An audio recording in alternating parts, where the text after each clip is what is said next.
J'ai vu Anatomie d'une chute de Justine Triet, Palme d'Or du Festival de Cannes 2023, et il fallait que j'en parle. J'ai essayé de structurer mon propos, d'écrire, et j'ai pas réussi, puisque c'est pas comme ça que je fonctionne, donc je vais juste dire ce que j'ai à dire, et j'espère que je me comprendrai dans 20 ans, quand je re-regarderai cette vidéo et ce film, disons que je fais ça pour ma postérité personnelle. C'était absolument incroyable, déjà voilà, postulat de base, ce film était merveilleux. Ensuite, deuxième postulat, qu'est-ce que ça raconte? Quand même, contexte rapide. C'est l'histoire d'une famille, d'un couple avec un petit garçon malvoyant, petit garçon, jeune garçon, 11 ans je crois, 13, malvoyant, qui vit dans la montagne, dans une maison assez isolée. Elle est autrice, il est prof, et lui c'est un enfant. Et un jour, il est retrouvé mort en bas de sa maison, et sa femme est accusée de l'avoir tué. Donc, ce film, c'est toute cette histoire, donc l'histoire de cette famille, de ce couple, le procès que subit cette femme, etc. J'ai trouvé ce film... Il y a plusieurs choses qui font qu'un film est réussi ou non, enfin il y a plusieurs choses qui composent un film. Là, je trouve que tout est réussi. Euh, Déjà la musique, parce qu'il faut commencer quelque part. La BO de ce film est absolument incroyable. En fait, elle est à la fois omniprésente et à la fois pas si... Enfin, si, la musique est omniprésente et en même temps, c'est pas un film trop bruyant en termes de BO et de fond.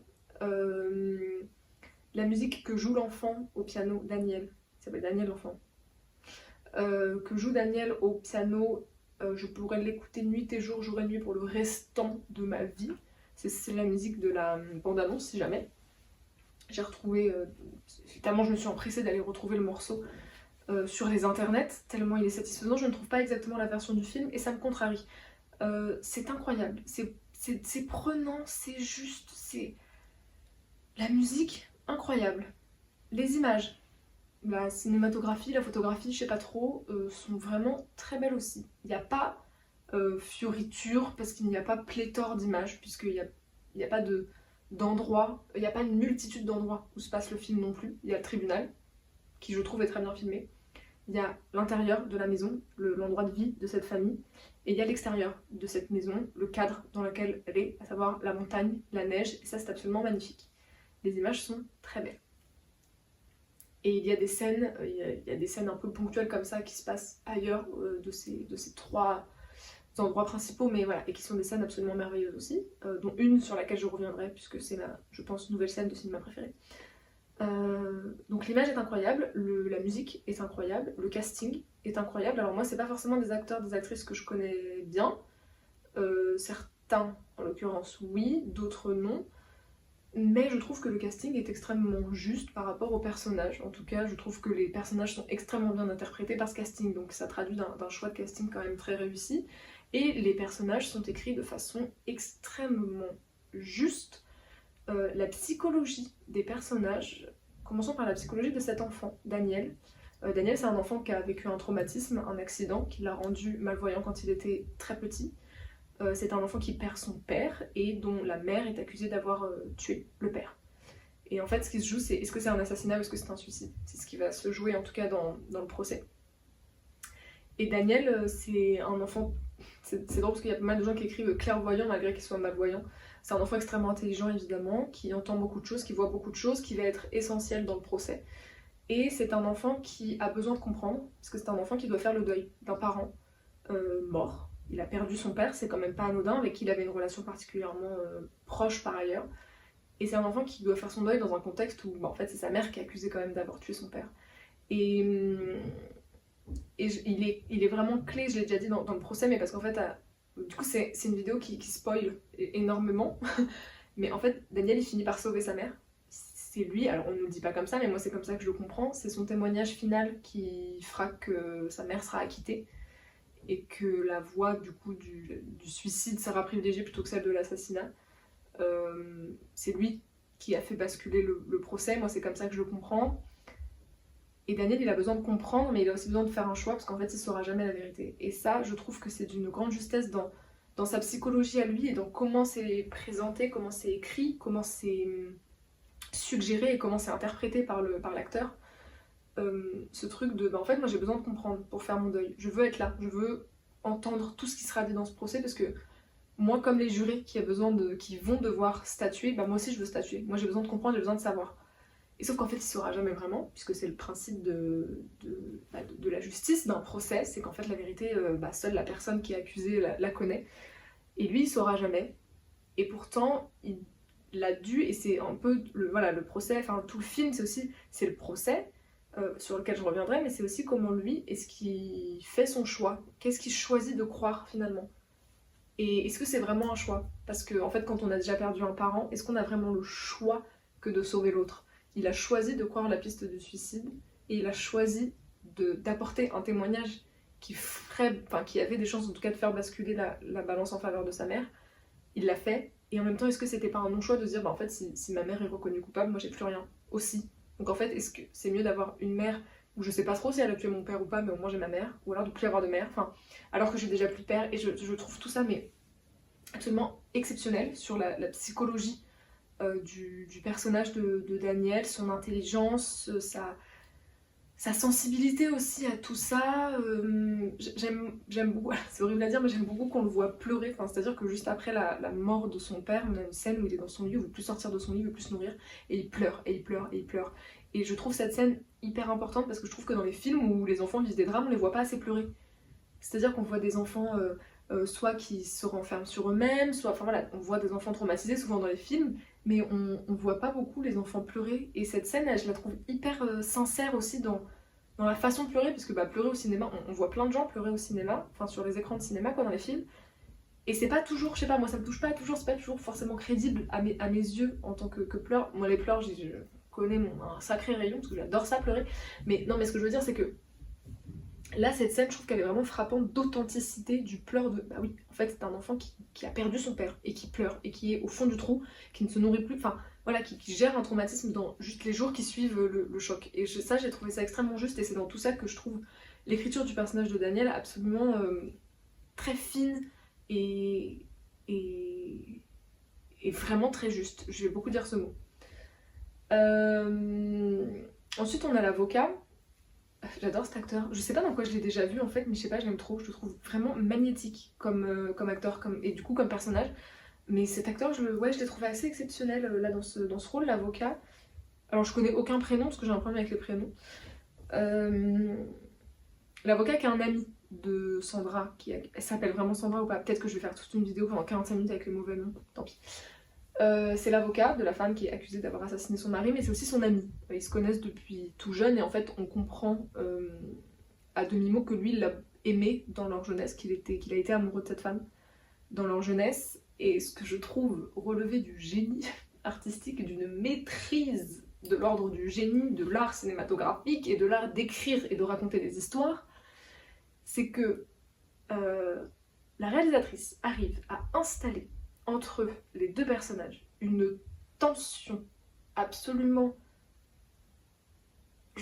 irrésistible, dans le sens où ingérable, même en tant que spectateur, c'est une tension exceptionnelle entre ces deux personnages par rapport au fait que en fait lui clairement il est encore, moi c'est comme ça que je le comprends encore une fois, mais l'amour qu'il porte à cette femme, comment cette femme, elle, on sait pas trop en fait si c'est de l'amour qu'elle porte à cette amie ou si c'est juste, en fait c'est mon avocat, la reconnaissance que j'ai pour cet homme qui est en train de me sauver la mise, ou en tout cas d'essayer de se battre pour que je m'en sorte, et la tension qui est installée entre ces deux personnages sans que jamais cette tension ne soit consommée, c'est-à-dire qu'à aucun moment ils vont se pécho, ça un homme n'aurait jamais pu.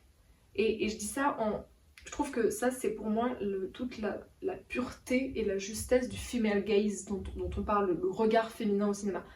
Pour moi, ça, un homme n'aurait jamais pu. Et je trouve ça exceptionnel, et ça rejoint la scène que je trouve, mais j'y pense vraiment, je mens pas, franchement j'aurais pu hurler de satisfaction quand j'étais dans le cinéma, tellement cette scène m'a...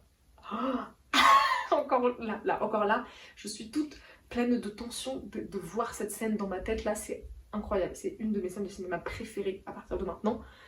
C'est la scène où on est au milieu du procès, l'avocat, franchement j'aurais pu regarder les prénoms, l'avocat et Sandra sont dehors, en dehors de la maison. Et en fait la maison elle est faite, c'est une maison architecturale de ouf, enfin très architecture genre contemporaine et tout. Et elle est faite c'est à la fois devant la maison et un peu en dessous de la maison. Enfin voilà, c'est dans un petit truc comme ça. Il fait nuit, ils sont en train de boire une bière en bouteille, de fumer. Il fait très froid, il y a de la neige. Et il y a une lumière qui les éclaire d'une façon absolument merveilleuse, un peu mystique.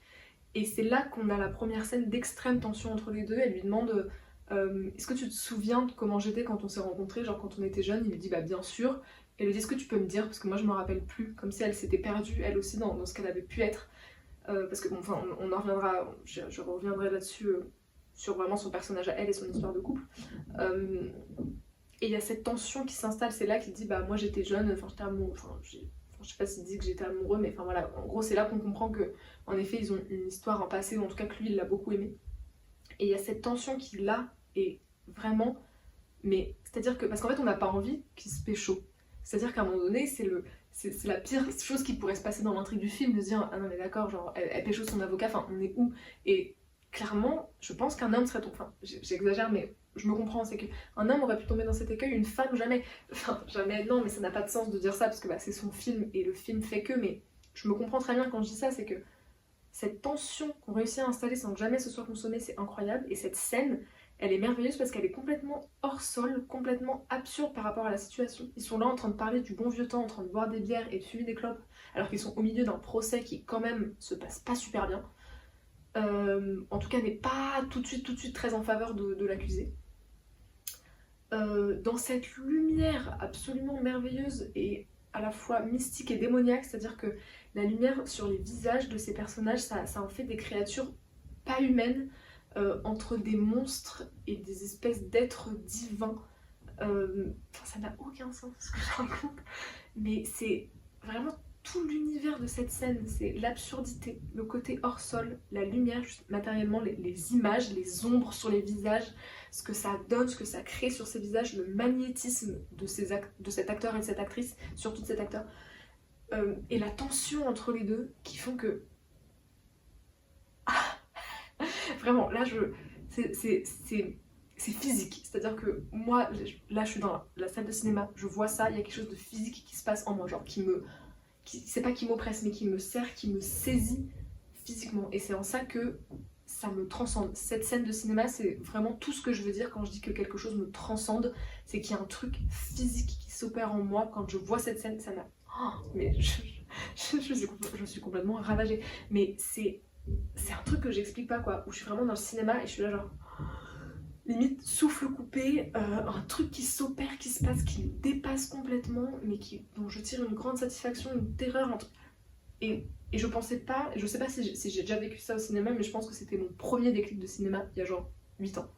Et ça, pour moi, c'est ce qui... Même si tout le reste était nul, juste avec cette scène, j'aurais pu me dire que c'était un film merveilleux. Et en plus, en l'occurrence, tout le reste est génial, donc c'est ce qui érige ce film au rang de, je sais pas, l'année elle est pas finie, mais je pense que c'est vraiment l'un de mes coups de cœur, de mes coups d'âme même cinématographique de l'année.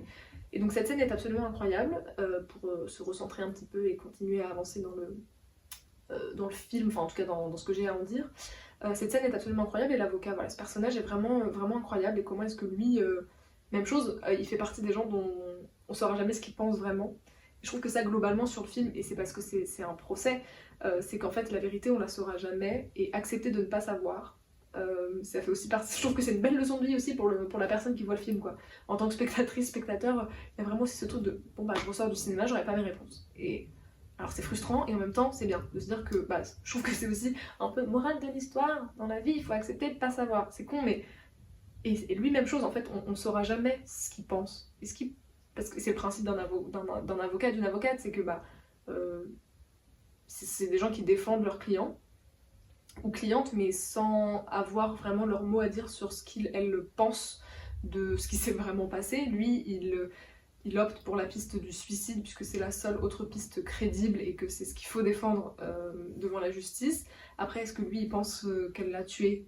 Est-ce qu'il pense vraiment qu'il s'est suicidé? On le saura jamais, et ça fait partie des choses qu'on saura jamais. Et tout comme Daniel ne saura jamais, nous on saura jamais. Et lui, je trouve qu'il est quand même clé aussi, mais vraiment il est trop magnétique cet acteur, c'est un truc de ouf. Mais je trouve qu'il est clé aussi dans son personnage qui en fait n'est pas juste l'avocat mais qui est aussi l'ami et l'amoureux en fait de cette femme. Donc en fait, est-ce que c'est je la défends parce que je suis avocat ou est-ce que c'est je la défends parce que je l'aime? Et c'est ça je trouve, cette subtilité là qui est hyper juste mais qui est pas in your face. Et encore une fois, les femmes qui écrivent des films quoi, enfin qui réalisent des films, c'est que je trouve que c'est pas in your face de je me battrai corps et âme pour cette femme que j'aime et à la fin, héros que je suis, je l'aurai dans mon lit. Enfin, c'est pas du tout, il est pas du tout question de ça et c'est ça que je trouve extrêmement, encore une fois, juste et subtil et waouh, waouh, waouh, waouh, waouh. Ensuite sur les personnages, petite aparté, ça va pas durer longtemps, mais sur, je sais, Zola, Zoé, Zoéla, Zola, Zoya, l'étudiante qui interroge, enfin qui fait un entretien pour sa recherche, donc avec l'autrice Sandra, la personnage principale, donc cette étudiante, qui est un peu, alors elle est pas clé, mais en tout cas elle intervient évidemment dans l'histoire et dans le procès, puisqu'elle sera un argument fort pour l'avocat général, je crois il s'appelle, celui qui est contre, enfin qui défend personne et qui défend l'État, puisque Sandra est accusée de meurtre. Donc l'avocat général utilisera pas mal cette femme en... Enfin, voilà, pour lui, elle sera clé dans la défense, dans l'attaque qu'il est en train de constituer contre Sandra. C'est pas du tout juridique comme terme, mais bref, je me comprends. Et cette femme, elle a un rôle important, je vais pas m'attarder dessus parce qu'on la voit pas énormément et que moi j'en tire pas des choses exceptionnelles, mais je trouve qu'il y a une phrase qui est quand même incroyable, c'est que donc elle est interrogée au tribunal, et la juge lui dit mademoiselle à un moment donné, et elle dit, et en fait c'est con parce que c'est anecdotique mais ça n'a rien d'anecdotique, c'est qu'elle dit madame s'il vous plaît, j'aimerais que ce soit madame, j'ai pas envie d'être réduite à un statut marital. Et tout le monde l'entend, et c'est-à-dire que la juge s'excuse quoi, elle dit ah oui je vous prie de m'excuser madame, machin, et ensuite l'avocat général quand il se réadresse à elle et qui redit mademoiselle, pardon madame, voilà, lui c'est un peu plus dans l'ironie, mais en tout cas je trouve que cette phrase elle est à la fois in your face, un peu vite fait comme ça, anecdotique, et à la fois pas du tout, parce qu'en fait c'est important de le rappeler, et que même si nous on l'a en tête, bah tout le monde ne l'a pas en tête, et que c'est bien aussi de l'entendre dire, bah voilà, hop, ça fait pas de mal, ça fait de mal à personne, ça casse pas trois pattes à un canard, hop hop, fioup fioup, on se faufile comme ça, et je trouve que ce film c'est beaucoup ça. Et c'est en ça que c'est un film qui pour moi, sur la question des femmes, est essentiel, et hyper important, et c'est une forme de militantisme à sa manière. C'est pas un film politique, c'est pas un film engagé, mais c'est un film dont l'écriture traduit un engagement, je trouve, un peu intrinsèque, et c'est là que j'en arrive au personnage principal, Sandra, l'autrice accusée d'avoir assassiné son mari, en gros. Je crois qu'elle est accusée d'homicide volontaire. Donc c'est son procès. Tout le film, c'est son procès. Elle, accusée d'avoir tué son mari. Et en fait, moi je trouve que, au fond, ce qui ressort de tout ce procès, c'est qu'en fait on fait pas tant le procès d'une personne accusée d'avoir tué une autre personne, on fait le procès de cette femme qui, en tant que femme et mère de famille, a choisi de vivre sa vie comme un homme le ferait dans un couple hétérosexuel sans que cela ne pose de problème à personne. Et je m'explique, Sandra, elle écrit, elle priorise sa carrière, elle fait des choix d'organisation familiale, de vie, qui font que beaucoup de charges mentales mais aussi matérielles reviennent à son mari, qui lui est prof, a une profession plus classique entre guillemets. C'est son mari qui s'occupe beaucoup de son enfant, c'est son mari qui passe beaucoup de temps avec son fils, c'est elle qui a toute la liberté d'exercer sa profession sans contrainte puisque son mari la décharge de tout un tas de choses. C'est une femme qui n'aime pas que les hommes. C'est une femme qui fréquente des femmes, qui en a parlé à son mari, enfin c'est-à-dire que ça a été un sujet, la question de l'adultère a été un sujet, mais plus que l'adultère, ce qui est présenté dans le film, c'est que non seulement elle a trompé son mari, mais en plus avec des femmes, et qu'à un moment c'est quelque chose qui est devenu connu de son mari, c'est-à-dire que la première fois, elle lui avait pas dit, je crois, et ensuite elle lui a dit. Et alors il faisait avec, on dit pas qu'il était pas d'accord, mais il faisait avec, il avait pas le choix, c'est quelque chose qu'elle lui imposait. Il est jamais parti pour autant. Et en fait, clairement, c'est une femme qui vit comme un homme. Et en fait, c'est pas du tout présenté comme ça. Et c'est ça que je trouve très juste, c'est que en fond, c'est ce que moi je vois, et en fond, c'est ce que ça raconte. Mais c'est pas ce qui est présenté. C'est-à-dire que Sandra, on la présente comme une femme qui vit sa vie, point. Et leur couple, l'histoire de leur couple et les conflits qu'il y a dans leur couple qui reposent sur ça, puisque cet homme qui à un moment va dire à sa femme, donc celui qui est mort, va dire à sa femme dans leur histoire et dans les conflits qu'il y a pu y avoir, dans tout ce qu'on nous raconte de comment ce couple en est arrivé à cette rupture, à ce point de non-retour, c'est que lui, à un moment donné, il en a marre, lui aussi il veut écrire, parce que c'est un peu un écrivain raté dans l'histoire aussi. C'est une femme qui a pris les écrits de son mari avec son accord, mais qui a pompé les écrits de son mari pour en faire un livre qui est devenu un best-seller. Enfin, clairement, tout le récit, toute l'histoire de ce couple, c'est juste un couple normal inversé. C'est juste que les histoires de charge mentale, les histoires de liberté d'exercer sa profession, les histoires de le conjoint, enfin là, voilà, le conjoint qui prend toute cette charge pour que moi je puisse être libre, le fait que j'assume ce choix et tout, en fait, clairement, c'est ce qui se passe dans 90% des couples hétérosexuels, sauf que d'habitude, c'est les hommes qui ont cette position-là. Et ce qui est extrêmement intelligent, fin et juste dans le film, c'est que c'est pas ce qu'on nous dit. La réalisatrice, elle nous dit pas cette femme vue comme un homme. Non, c'est un fait, c'est un postulat, comme si c'était normal. Et en fait, c'est en fond qu'on réfléchit et qu'on se rend compte que en fait, son procès, c'est pas que le procès de est-ce qu'elle l'a tué ou pas. C'est le procès d'une femme qui n'est pas à sa place de femme dans son couple hétérosexuel, qui ne joue pas le rôle de la femme, et c'est pour ça qu'on la juge aussi. Et ça, on s'en rend compte dans la position de l'avocat général, qui a une position assez sexiste, alors sans l'être vraiment, mais qui lui renvoie souvent Sandra à la... Lui, il défend cet homme qui est mort, évidemment, puisqu'il défend le fait qu'il ait été tué, donc. Et donc il renvoie Sandra à ses infidélités, il renvoie Sandra à tous les rôles qu'elle n'a pas tenus correctement comme une femme aurait dû les tenir. Et c'est ça que je trouve d'une intelligence et d'une justesse absolument exceptionnelle dans ce film. Et même s'il faut dire quand même que Sandra, c'est une femme qui a fait beaucoup de sacrifices pour son mari, c'est une femme qui a quitté d'abord son pays, ensuite la ville où elle était heureuse, donc elle vivait à Londres avant d'arriver au fin fond de la montagne, dans la ville natale de son mari. Donc voilà, c'est pas une femme qui n'a que des torts, c'est pas une femme qui n'a que vécu les choses comme elle voulait, elle a aussi fait beaucoup de sacrifices pour son couple, pour son mari, pour sa famille, il faut le dire aussi.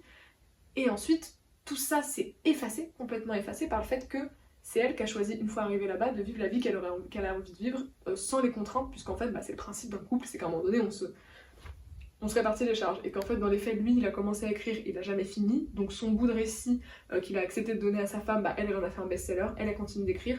Lui, il est toujours frustré de ne pouvoir jamais écrire, il est prof, il est malheureux dans sa profession, il s'occupe de son fils, mais en fait, voilà, c'est le lot de 90% des femmes des couples hétérosexuels. Sauf que lui, cette fois, c'est un homme. Et donc, c'est ça que je trouve, encore une fois, je me répète, mais juste... de l'ordre du génie et de la maîtrise, encore une fois, de l'art du cinéma et de l'écriture, et de l'art de raconter des histoires et d'écrire des histoires. Et ça, pour moi, c'est sûrement du génie, et encore une fois, c'est possible parce que c'est une femme qui a fait ce film. Et c'est ça que je trouve magnifique dans le film, et dans toute la réception, et toute la façon que j'ai de le recevoir, et tout ce qui m'a, je pense, touchée et autant frappée dans ce film. Et il y a aussi le rythme du procès. Enfin, je pense que c'est pas facile de filmer un procès. Ça fait très inspiré de faits réels. En fait, c'est ça aussi et qui rejoint la question du procès et de comment les choses sont filmées, la temporalité et tout. Je trouve que ça fait très inspiré de faits réels. Donc, ce qu'il y a par rapport aux médias, au fait qu'il y a des choses quand même, il y a des personnalités. Même je crois qu'il y a une journaliste qu'on voit dans le film, qui est une journaliste de la vraie vie. Ça fait très histoire réelle, comme si c'était un fait divers. Alors qu'à ma connaissance, je crois pas que ce soit inspiré de faits réels. Enfin, peut-être que si, mais je crois pas. Ça fait très crédible. Tout est extrêmement crédible. Et dans la façon de filmer le procès, alors je n'ai jamais assisté à un procès, encore moins un procès pour homicide volontaire, évidemment, mais je trouve que tout est très réaliste, et dans la violence aussi du procès, la violence de ce qu'elle se prend dans la face, de tout ce qu'on lui rappelle, de tout ce dont on essaye de dire d'elle. De toute façon, un procès, c'est une personne contre une autre, donc c'est un peu salir une image salir le plus l'image de l'autre. Au début, elle est pas pour le fait de dire que son mari, c'était pas forcément, il avait des failles, elle était pas pour, elle croyait pas, elle, au début, qu'il s'était suicidé. Pour elle, c'était un accident, jamais de la vie de son mari se serait suicidé. Enfin, il y a tout ce truc au début, en fait, elle veut pas, elle, être dans la position de salir l'image de son mari, et en fait, en même temps, est-ce que c'est pas le seul moyen de se défendre? Est-ce que c'est assez accablant quand même comme procès, c'est-à-dire que tout pousse à dire qu'elle l'a assassiné. Et ce qui, pour moi, encore une fois, j'y reviens, mais ce qui fait qu'elle est acquittée, c'est son fils. C'est le dernier témoignage, la dernière un peu expérience, le dernier souvenir, le dernier témoignage de son fils. Et c'est ça qui fait que finalement elle est acquittée. Tout est assez accablant dans cette histoire, donc évidemment qu'elle a été obligée à un moment donné aussi de... Enfin, ce switch en fait qui passe de mais non, mon mari s'est pas suicidé, je veux pas salir son image, à bah en fait il faut que je fasse en sorte que tout pousse à croire qu'il se soit suicidé pour me sauver aussi. Enfin, je trouve que tous les mécanismes en tout cas en jeu dans un procès, ce truc de salir l'image, de ressortir des choses très lourdes, de sortir beaucoup de choses de leur contexte pour en faire des choses terribles, de décontextualiser pour faire des outils de... Enfin, quand l'avocat général ressort des extraits de livres non contextualisés pour s'attaquer à elle, alors qu'elle c'est son art, c'est son écriture, c'est sa littérature et tout, et que tout ça se soit fait sous les yeux, oreilles de leur fils, enfin, je trouve que tout ce mécanisme-là est extrêmement bien mis en œuvre, même si encore une fois je sais pas ce que c'est qu'un procès, et que dans la temporalité c'est encore une fois très juste. Le week-end qui sépare, c'est drôle parce que j'étais avec des copines quand je suis allée voir ce film et elles ont trouvé ce moment assez long, moi je l'ai trouvé extrêmement juste, entre le vendredi où ça devait être le dernier jour du procès et que finalement la juge décide de réentendre l'enfant le lundi suivant, et que du coup elle demande à ce que pendant ce week-end la dame qui vit avec eux pour protéger les témoignages de Daniel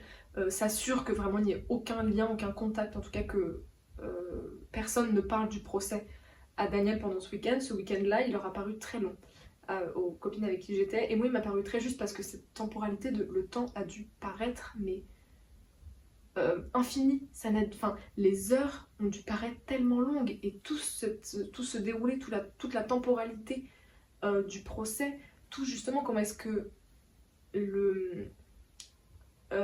la réalisatrice arrive à étirer le temps en 2h30 parce qu'en fait ça dure des semaines, ça dure des mois, le procès il a lieu 1 an après. Et je trouve que la façon, sans en faire un film de 5 heures ou une série de 20 saisons, comment est-ce qu'elle arrive à étirer le temps dans des temps en fait assez courts, je trouve, en termes de timing, quoi, de film, de timeline, c'est pas si long en fait, sur les 2h30 de film. Je trouve ça encore une fois d'une extrême justesse, justement d'avoir... Ah ouais, non, je trouve que cette partie-là, elle était un peu longue. Bah oui, parce que t'imagines comment ça doit être long dans la vraie vie, ce genre de moment. Et c'est ça que je trouve extrêmement juste. Et pourquoi est-ce que je suis revenue à dire ça? Je ne sais pas. En tout cas, je trouve que ouais, le procès, la temporalité, la justesse, je trouve la crédibilité en fait de toute cette histoire dans le temps, dans la façon dont sont présentés les événements et tout. Je trouve ça assez incroyable. Les médias, comment est-ce que... Enfin voilà, les émissions de radio, tous les journalistes devant le tribunal... Tout ça, j'ai trouvé ça assez fort, quoi. Ça faisait limite documentaire, en fait, de temps en temps. Je trouve que les images étaient vraiment très bien choisies, les plans toujours excellents, quoi. Donc voilà, je sais pas si j'ai dit tout ce que j'avais à dire de ce film. En tout cas, pour moi, c'est un bijou de cinéma. Je suis ressortie de la salle complètement exaltée. Il faut dire que les gens dans la salle, la salle n'était pas remplie, mais il y avait un peu de monde. Et moi, j'ai beaucoup entendu c'était un peu nul, non? Oh ouais, c'était nul. Oh, j'ai pas du tout aimé, c'était de la merde. Enfin, vraiment des trucs un peu radicaux c'est vraiment de la merde.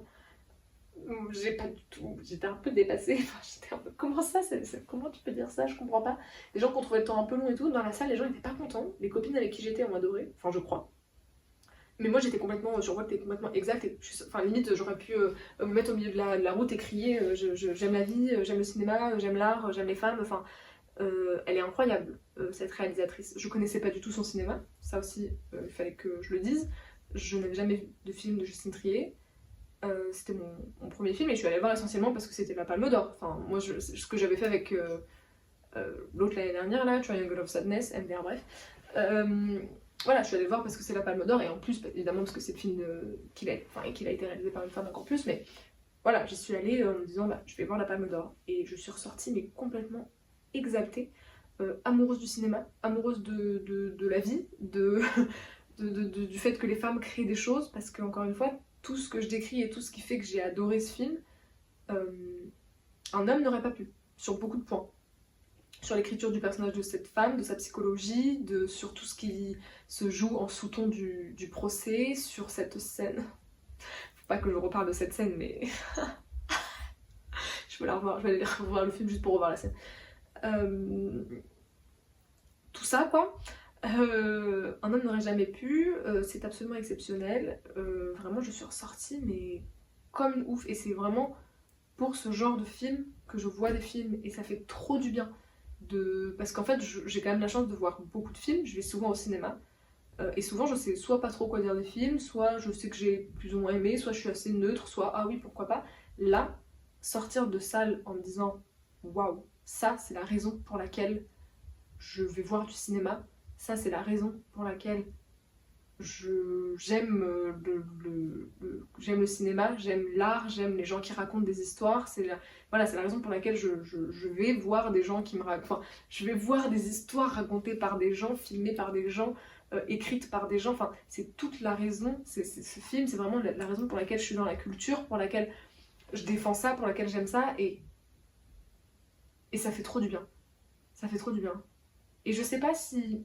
Enfin. Vraiment, je sais pas si j'ai des œillères, si je me rappelle, si j'ai volontairement ou involontairement mis de côté ce que j'ai moins aimé dans le film, mais là, à l'heure où je parle, je l'ai vu une fois, il y a quoi, 5 jours, 6 jours, une semaine, une semaine, lundi, je l'ai vu, il y a 5 jours, je l'ai vu une fois, il y a 5 jours, et là, ce que j'ai à en dire 5 jours après l'avoir vu une fois, c'est qu'il est absolument incroyable. Je sais pas s'il faut que je le revoie pour revoir des choses que j'aurais pas vues, qui me permettrait de nuancer mon propos. Je crois que j'ai pas envie de nuancer mon propos. Je crois que j'ai envie de rester sur un truc complètement exaltant et hyper stimulant et hyper excitant, de me dire que c'est un film incroyable. Parce qu'en fait, ça fait aussi du bien de se dire que au cinéma, il y a des choses que je trouve incroyables. Encore aujourd'hui. Parce qu'en fait, partir dans des propos intellectualisants, c'est ce que je fais depuis 1 heure, mais partir dans des trucs de réfléchir à ce que j'aime pas, machin. En fait, est-ce que je peux juste me dire que j'ai aimé ce film ? Et je m'en fous qu'il y ait des gens qui l'aient détesté, et je m'en fous qu'il y ait des gens qui opposeraient des analyses, en tout cas des avis plus nuancés que le mien. J'ai envie d'être exaltée, j'ai envie de trouver un film génial, j'ai envie de le trouver exceptionnel, et j'ai envie d'assumer de le trouver exceptionnel. Et peut-être qu'en fait je le reverrai plus jamais de ma vie, juste pour le plaisir de me dire que ce film il est exceptionnel. Et que j'ai pas envie de le revoir, parce que j'ai pas envie de salir cette impression de film merveilleux que j'ai eu. Et j'ai pas envie d'y réfléchir plus au-delà du merveilleux. Peut-être qu'il n'y a rien de pas merveilleux, même si j'y réfléchissais, mais peut-être que j'ai juste envie de me préserver, pour une fois, d'avoir trouvé tout incroyable dans un film. Voilà, et peut-être que c'est un peu naïf comme point de vue sur un film, sur une production, parce que rien n'est parfait, et en même temps, je m'en fous. Je crois que j'ai envie d'être naïve, et j'ai envie de me préserver cet avis d'un film merveilleux, qui restera dans ma mémoire, et dans mon histoire de personnes qui voient des films, comme d'une parenthèse merveilleuse. C'est un film incroyable. C'est un film incroyable, et merci la réalisatrice, merci le casting, merci la vie quoi. Non mais merci le cinéma d'exister. Et je crois que c'est juste ce que j'ai envie de retenir de ce film, c'est en fait c'est trop bien que le cinéma ça existe. Je me suis un peu emballée là. Je crois que je me suis un peu emballée. Enfin voilà, en tout cas je sais pas si j'ai dit tout ce que j'avais à dire. Enfin je crois, peut-être qu'il y a des choses qui me reviendront et que du coup il y aura un montage un peu moche de ce film, de cette vidéo. Je pense que je parle depuis genre 1 demi-heure, mais c'était incroyable. Anatomie d'une chute, Justine Triet, Palme d'Or 2023, à aller voir absolument au cinéma. Et si quelqu'une me trouve en MP4 la scène dont je parle pendant toute la vidéo, la scène où ils sont dans le froid, non je vais pas revenir dessus, mais la scène de ma vie là, je vous en supplie qu'on me retrouve cette scène, parce que je vous jure que je peux la regarder tous les jours, matin, midi, soir, pour rester en bonne santé.